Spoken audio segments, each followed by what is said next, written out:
Hi, I'm Luann Worley with Rockin Book Reviews, and I'm so happy to be here today with author Beth Carpenter. She's one of my favorites. And Beth, I just love your writing. You've always been an avid reader, and is that what motivated you in life to become such an avid reader?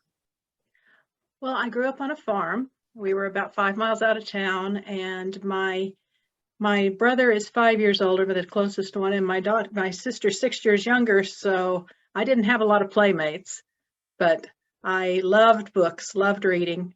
My mother used to take me. She volunteered at the library every Saturday, and she'd take me in, and I'd check out an armful of books, and loved it. I can relate. We must have grew up a lot of same way because we lived on a small farm. Well, we had a larger farm, but then we moved to Arizona and had a small farm. And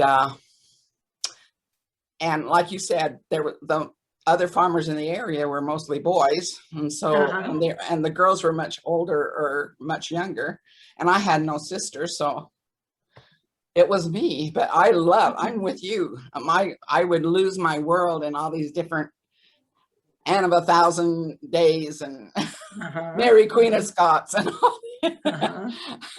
I used to just read everything I could get my hands on. But I'm with you on that. They become your friends, don't they? Oh, definitely. I remember even reading the encyclopedia sometimes if I'd run out of books. Really? Yeah. Okay, when you're not reading, you were making up stories. How many of those did you actually print, and how many people did you tell the stories to? They were just in my head. I never wrote them down as a child. I never talked to anybody about them. They were just for me. You didn't even share them with your classmates? No, not really. I would just. How sad. If you were near as good then as you are now. No, I didn't really start writing until my kids were in high school. Oh, really?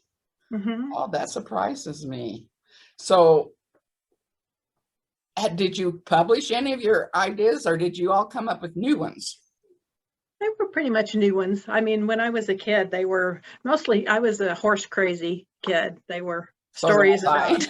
So how that brings up another question. So if you're really into horses, how come none of your books now have horses in them? You know, like I said, I was a horse crazy kid, but I haven't been around horses in years and years. I think one of my books actually had some horseback riding in it. The Sweet Home Alaska, I think, had a horseback. That's right. But most of them don't. You know, it was funny. I wanted that horse so much. That was my thing. I wanted more than anything else in the world. And I finally got a horse when I was about 14. Turns out, while I love horses, I'm a terrible rider. Oh, really?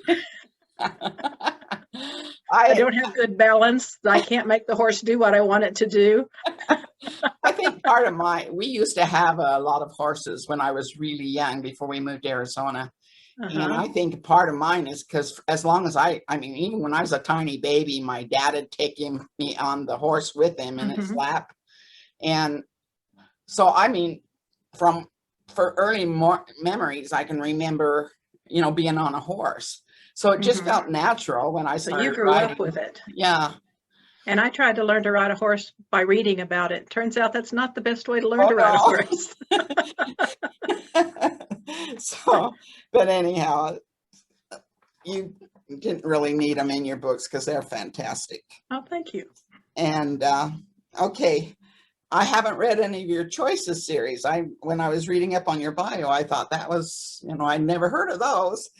But yeah. I love your Northern Lights books. Oh, thank you. Thank you so much. Yeah, the Choices series were earlier when I was first starting to write. They're self-published. They're probably not nearly as polished as the Northern Lights because they were earlier books, and they weren't. But you're so talented. I bet they were good. But I had fun with them. Read one. I wanna. And they're set in Arizona. Actually, I wrote those when we were first moving to Arizona. So are they Arizona based? They are. So you live half the time in Alaska and half the time in Arizona, correct? More or less. A little more in Alaska, but more or less half and half. Oh, I don't blame you. I was raised in Arizona. Well, I was raised most of my youth in Arizona, and I love the school system there, but that desert heat was, Oh yeah. I'd a lot rather be in Alaska. Yeah, we're up in the higher country, so it's not like Phoenix, but still gets hot. Oh yes. So, okay, what parts of Alaska have you lived in? We've always lived in Anchorage. Oh, really? We've traveled around some, but we've lived in the same house for 30 years here in Anchorage. And I hear it's a wonderful place. I think it is. I really do think it's special. So I haven't heard anything bad about it yet, and I've known several people who've lived there. The people who don't live in Anchorage like to tease and say, well, the best thing about Anchorage is it's only a few miles from Alaska. So how do you get so much information? Where do you come up with your characters and stuff for because you have so many information about so many other parts of Alaska? Well, we travel around and see a lot, and I've been to most of the places. Of course, a few of them are fictional, so they're made up, but I've been to most of the places that I've written about, visited, Fairbanks or Palmer or Seward, places like that we've visited and really enjoy. Seward is just a beautiful place. Are any of your events or characters from people or places that you've actually known about? The characters are not. They're composites of different people I've known over the years. Even the dogs are composites of different dogs I've known over the years. None of them are really based on one particular dog. But some of the things that happened are based on real life. Just for an example, a story my dad told me when I was a little girl about how in somebody's farm, they had goats that climbed up to a hill and jumped on the top of somebody's Model T and tore it all up because their hooves kept going through the top. And I thought, I've got to use that. So I managed to use that story.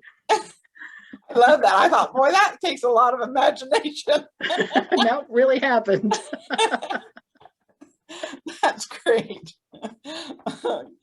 Okay, so I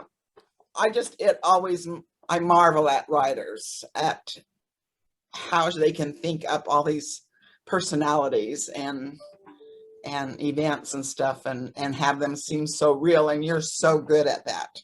Thank you. I have okay, and I've loved all the Christmas books you've written. And I think I've missed one. One of them was there that I wasn't familiar with, but the others I've read, and they're all fantastic. We are celebrating Christmas in July. And there's so many things in your Christmas books that I've really enjoyed, and I was hoping you'd be a part of the celebration. Okay, you live in Arizona part of the time, and do you have any future series coming up with Arizona? I don't have any specific plans for that, although it could certainly happen. Arizona certainly has a lot of opportunity, a lot of history, a lot of interesting things going on there. Yeah, I lived 10 years there, and I was always enthralled with it. So, the history and the superstition. Yeah, I still have to get around and see some of the things. I haven't been to, down to see about the OK Corral and all that kind of stuff. Oh, haven't you? Oh. But I've got to do it. They're fun. Okay, and what's the next big project you have coming up then? Well, I'm currently writing another Northern Lights book. This one is about a peony farmer. This is a fairly new thing. They've started peony farms up here because the flowers bloom about 2 months later up here than they bloom anywhere else in the country. So they grow them here commercially and ship them so all these July and August brides who want peonies in their bouquets can get them from Alaska. Wow, I didn't know that. Yeah, this is fairly new. I think they've only been doing it 10, 15 years, really. Wow. About it, I thought, oh, we need that character in a book. Yes. Okay. Since it is Christmas, and before we go on to that, you just released a Northern Light book. An Alaskan Homecoming. Tell us a little bit about it. Okay. Well, Alaskan Homecoming is, if you read Alaskan Dreams, that one was about the goat farm. And it was, Patrick was the hero in that one. Patrick's sister Rowan is the heroine of this book. And she's been living in Japan with her, not with her parents, but in the same place as her parents. And her mother is kind of a steamroller. She wants the best for Rowan, and Rowan's always just kind of gone along, done whatever it took to, go with the flow. Well, she's now found herself engaged because the man she'd been dating publicly asked her to marry him in front of everybody, and she didn't want to embarrass him, so she didn't say no. So now she doesn't know what to do. She doesn't want to hurt his feelings. And her mother's saying, we've got to get started planning this wedding. And so I don't want to. So she's going to go off to Alaska. Her grandmother's about to get some minor surgery. And she figures this is a good excuse. I'm going to go to Alaska. I say I got to take care of grandma and figure out what I'm going to do. And it always leaves about the time I think I know what's going to happen next. You throw in a twist there. But I really, maybe it's because I live out in the country, but I really like your goat books. Oh, thank you. I really enjoyed the goat they're books. Really good. I think but like I said, you don't disappoint with any book I get of yours. So thanks so much. Do you have any additional remarks? Well, I did want to let you know, you mentioned the Christmas books. I don't know if you read A Gift for Santa. Yes. It was one of my early books. Still Moments magazine has just given it today. They announced that it was their prize or their reader's choice for wow. Because she just reviewed it last year. It's a little older than that, but she just reviewed it last year. So it was one of the 2020 reader's choice for holiday. Super. And I was really excited about that.